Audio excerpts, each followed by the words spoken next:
আসসালামু আলাইকুম প্রিয় দর্শক, আজকে আপনাদেরকে জানাবো সত্যি কি জাতীয় পার্টি নিষিদ্ধ হলো।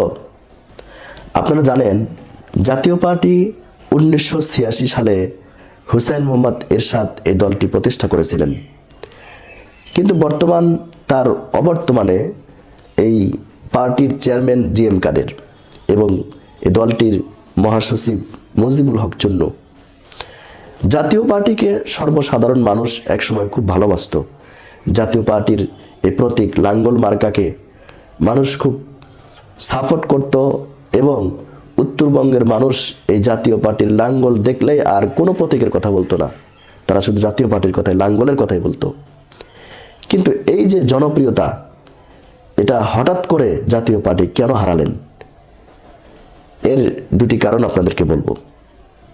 এক নম্বর কারণ হলো জাতীয় পার্টি বিগত স্বৈরাচার ফ্যাসিস্ট হাসিনার সাথে বিগত 17 বছর যাবৎ তারা দেশ এবং দেশের মানুষের স্বার্থে না ভেবে তাদের রাজনৈতিক ফায়দা হাসিলের জন্য 17 বছর ফ্যাসিস্ট হাসিনার সাথে আঘাত করে চলেছিল, তাদের দোষর হয়ে চলেছিল। এ কারণেই জনগণ স্পষ্ট বুঝে নিয়েছে যে জাতীয় পার্টি আসলে দেশ এবং দেশের মানুষের স্বার্থে কোনো কাজ করবে না, এরা তাদের ফায়দা হাসিলের জন্যই রাজনৈতিক অঙ্গনে ছিল। এ কারণেই জনগণ তাদেরকে এখন আর আগের মতো সাপোর্ট করবে না।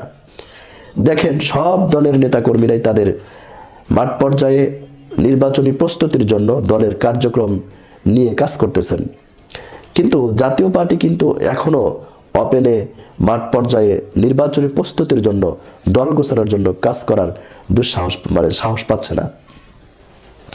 এর দ্বারা বোঝা গেল যে জাতীয় পার্টি আর আগের অবস্থানে নেই। আরেকটি বিষয়, সেটা হলো গতকাল জাতীয় ঐক্যের ডাক দিয়েছিলেন প্রধান উপদেষ্টা ডক্টর মোহাম্মদ ইউনূস।